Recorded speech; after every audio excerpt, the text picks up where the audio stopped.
Mrs. Harper always rose before the first sparrow called, padding across cool kitchen tiles to set the kettle on. On that mid-March morning, the steam had barely started to curl when the telephone rang, too early for anything but bad news. Elaine's daughter sounded as if she'd sprinted through tears. Elaine, bright-eyed, wise-cracking Elaine, who still quilted baby blankets at 76, had collapsed in her hallway an hour earlier, felled by a massive stroke. The doctors were blunt. Her blood pressure had crept upward for years. Her arteries stiffened in silence, and the stroke simply collected a debt that might have been paid with different daily choices. Mrs. Harper set the receiver back into its cradle, kettle whistling behind her. One hand pressed to the pulse in her own neck. She felt the seconds thud hard. For the first time, she wondered whether the tiny decisions she brushed aside each day were steering her toward an ending she had never planned. She turned off the burner, carried her mug to the window, and let the morning light spill across photographs on the sill. Her grandson at graduation, her late husband holding a trout, Elaine waving from the county fair Ferris wheel. A line her husband loved drifted back. We are the sum of tiny habits performed millions of times. What habits had she been summing lately? Half mugs of coffee before water, late-night shortbread that didn't count because it was small, crossword puzzles abandoned for scrolling headlines that only tightened her chest. Elaine's stroke wasn't a warning shot. It was a flare saying change must happen now or pay later. Mrs. Harper opened the window wide, breathed in damp spring air, and promised herself she would trade autopilot for intention.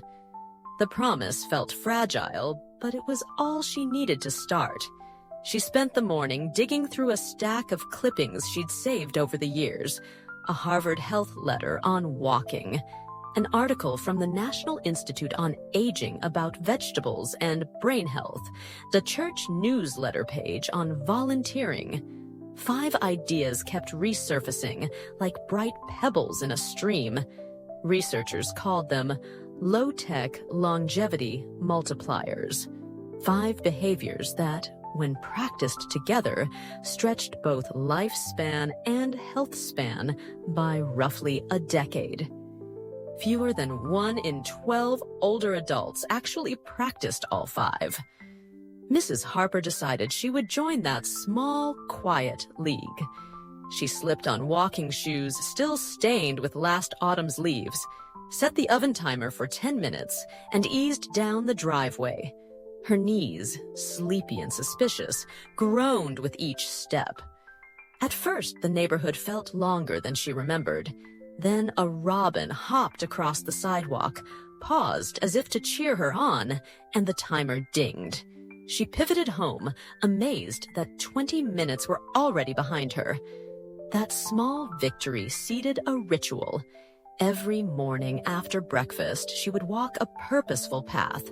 5 minutes out, 5 minutes back, rain or shine. She learned Harvard cardiologists had tracked 33,000 older adults for a decade and discovered that 70 brisk minutes per week cut heart attacks and strokes by 40%, numbers rivaling some cholesterol medicines. When drizzle covered the road, she marched a loop around her dining table, the rhythmic scuff of slippers replacing birdsong. Distance mattered less than the message to her body. We begin the day in motion. During those early walks, she discovered an unexpected companion, silence. Without earbuds or news updates, she noticed the cedar's cinnamon scent, the way sunlight splashed gold across puddles, the tiny crackle of gravel underfoot. Each sensory detail pulled her further from worry, lowering stress hormones before they could hijack her day. Researchers at Stanford call this soft fascination, a type of gentle attention and that soothes the amygdala and calms pulse and pressure at once. 10 minutes became 12, then 15, not from obligation, but from genuine pleasure. Movement set the stage, but food would write the script for the next 12 hours. Mrs. Harper's pantry still held her husband's favorite bacon gravy mix and box after box of quick-bake biscuits. She wasn't ready to discard memories, yet she recognized the price of nostalgia in saturated fat and sodium.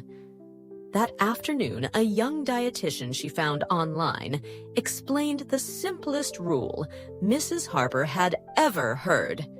The 3-3-3 plate.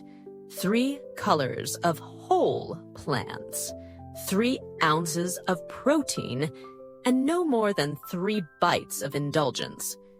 The idea fit on a recipe card, so she taped it to the inside of the cupboard. At lunch, she sliced red tomato rounds, layered emerald spinach, added golden pepper strips, and drizzled all 3 with olive oil. A palm-sized salmon fillet sizzled beside them. For dessert, she let dark chocolate melt slowly on her tongue. Just 3 small squares, counted like precious coins. Color filled her vision, fiber filled her stomach. She read that seniors reaching 5 colorful plant servings daily reduce cognitive decline by 35%. Phytonutrients quiet inflammation the way a lullaby soothes a restless child. On Sundays, she batch-washed vegetables and fruits, storing them in clear glass containers up front, so colors were the first thing she saw. Decision friction dropped to 0. Frozen pizza's siren song grew faint. Twice a week, she still let biscuits share the plate, honoring memories without surrendering her arteries. Moderation plus color kept food joyful instead of punitive. Within 6 weeks, her fasting glucose slid from pre-diabetic to normal, and the fog that once crowded her brain after heavy lunches lifted. But muscles cannot be eaten. They must be built. Sarcopenia sneaks away roughly 1 pound of lean tissue every year past 60 unless challenged. Mrs. Harper had always considered dumbbells mysterious contraptions belonging to young men in sleeveless shirts. Then she unearthed 2 soup cans from the cupboard and set a sturdy new chair against the wall. She pressed play on her favorite radio mystery and followed a 4-movie circuit scientists at Tufts prescribe for beginners. Sit to stand 10 times, wall push-ups 12, overhead presses with cans 12, marching high knees for 30 seconds. She repeated the loop twice. The first session left her thighs trembling like unset pudding. By the 3rd week, she noticed she could lift grocery bags without bracing her elbow on the car door. Her smartwatch, gifted by a tech-savvy granddaughter, reported her resting metabolic rate climbing. A sign muscle was quietly replacing fat. In Tufts' study, the same circuit raised quad strength by 28% and slashed fall risk nearly in half. She wrote the word spark on a sticky note and stuck it to the radio dial. Strength protects aging, restores kinetics. Every Tuesday and Saturday at 2 o'clock, the note winked at her, and she answered. Halfway through April, she opened an old travel diary and found Spanish phrases scribbled from a long-ago Cabo cruise. The words felt foreign again. That night, she read a study from Exeter University describing what scientists called curiosity inoculation. 1 sustained hour of focused learning per day that can delay dementia 5 years or more. The brain, it turns out, builds detours around age-related plaques when challenged by novelty and deliberate recall. Mrs. Harper downloaded a language app, practiced greetings 30 minutes, closed her eyes, and recited them aloud. The next morning, she retested herself before coffee. 3 words escaped. She hunted them down later, feeling the gentle burn of neurons forging synapses. She diversified her hour. Mondays were Spanish. Tuesdays, beginner piano chords via YouTube. Wednesdays, logic puzzles until solved. Thursdays, tackling family genealogy software. Fridays, reading aloud to children at the library. Functional MRI scans show varied cognitive loads thicken white matter highways, preserving memory far better than repeating the same pastime. Learning became a treasure hunt that left her mind pleasantly tired, like the good ache of muscles stretched after gardening. Yet even a strong, well-fed body and busy brain can wither when cut off from human connection. After Elaine's funeral, Friday afternoons felt hollow, echoes of bridge tables and shared laughter haunting the hallway. Loneliness, researchers say, taxes the heart like 15 cigarettes a day and almost doubles dementia risk. Mrs. Harper decided to turn ache into outreach. She phoned 2 widowed neighbors and proposed Friday Soup Club. One hostess made soup, another baked bread, the third brought flowers and stories. Half curiosity, half kindness, they agreed. The first gathering lasted 4 hours amid onion-scented steam, and the next week they added dominoes. Wearable rings later showed her heart rate variability climbing, proof that warm conversation nudged her nervous system toward resilience. She committed to 2 planned connections per week and 1 purpose activity per month. Purpose arrived sooner than expected when the church bulletin asked for volunteer reading mentors. Monday mornings became storybook mornings. Her Spanish hour paid dividends as she helped a shy second grader pronounce mariposa.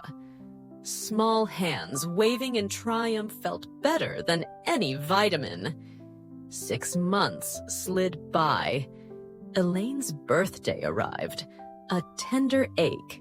But Mrs. Harper greeted it standing taller, 10 pounds lighter, and fluent enough to guide her grandson through a Mexican market stall. Her doctor reduced her blood pressure dosage, crediting lower sodium from processed food reduction and daily walks that widened her arteries naturally. She kept a leather-bound journal titled Proof. Whenever she bounded upstairs without railing grabs or recalled a name instantly, she logged it beside the date. The list grew long, evidence to show her future self on days when resolve sagged. She noticed spin class advertisements promising a fountain of youth and chuckled. Her fountain was simpler: a glass of water before caffeine, a walk before the world awoke, colors on her plate, soup cans pumping overhead, stories traded over soup bowls, curious hours that moved her brain into new neighborhoods. No miracle gadgets, only choices repeated kindly until they became default. One crisp October dawn, Mrs. Harper met her neighbor Doris at the mailbox. Doris complained her knees sounded like popcorn, and she felt too tired for exercise. Mrs. Harper offered a gentle challenge: meet tomorrow for a 5-minute post-cardio coffee lap. They did. The lap stretched to 15 minutes within 2 weeks. Doris's knees still crackled, but she no longer dreaded getting up from her chair. Momentum is contagious. Soon a third neighbor joined, then a teen walking his dog tagged along. Earbuds surrendered to conversation. Harvard researchers note a phenomenon they call habit echo, when one person's lifestyle upgrade ripples through social circles, multiplying benefits beyond the original adopter. Mrs. Harper realized she was now the echo Elaine had unwittingly sent through her stroke. Sadness transformed into service. The year rolled forward, holiday temptations arrived: pecan pies and spiked eggnog. She practiced her 3-bite indulgence rule, savoring flavors instead of inhaling them. Gut microbiome studies show when 90% of intake is whole plant and protein, the remaining 10% rarely derails progress. Balance, not perfection, kept Mrs. Harper on track. She even baked a lighter biscuit recipe using olive oil. Memories preserved, arteries spared. By spring, her primary care doctor reviewed lab results with raised eyebrows, cholesterol down 30 points, fasting glucose in optimal range, bone density scan improved 2%, a rarity in septuagenarians. "Whatever program you're following," he said, "keep preaching it." She laughed and confessed it was nothing more than 5 plain habits scientists had documented for decades. The next Sunday, she gave a 5-minute testimony at church, sharing her journey. No scolding, no magic pills, just water, walk, color, cans, curiosity, connection. Parishioners lined up afterward to borrow her recipe card. The ripple widened. If you've listened this far, that same spark flickers inside you. Close your eyes and imagine tomorrow. You rise, drink a tall glass of water, lace shoes for 10 quiet minutes beneath awakening sky. Breakfast glows with color, protein, and a guilt-free square of chocolate. Twice this week, soup cans will sing overhead, muscles replying yes. 1 hour each day, your brain will roam new territory. Maybe Italian verbs, maybe beginner watercolor, maybe the calculus of constellations. Once or twice, the phone will ring because you planned a visit, and laughter will lower your blood pressure better than any tablet. These are not heroic acts. They are ordinary miracles measured in heartbeats and synapses left intact. They are the precise habits Harvard linked with 10 bonus years of robust life. Decide now which habit calls loudest. Write that number on a sticky note. Place it where your morning begins, and tell one person tonight, public promises multiply follow-through. If you want gentle nudges like this each week, press subscribe so the next story finds you. Tomorrow is never guaranteed, but stronger hearts, sharper minds, steadier legs, and warmer tables are waiting when you stand, stretch, and take that first step. The rest of your life is lining the path, ready to applaud.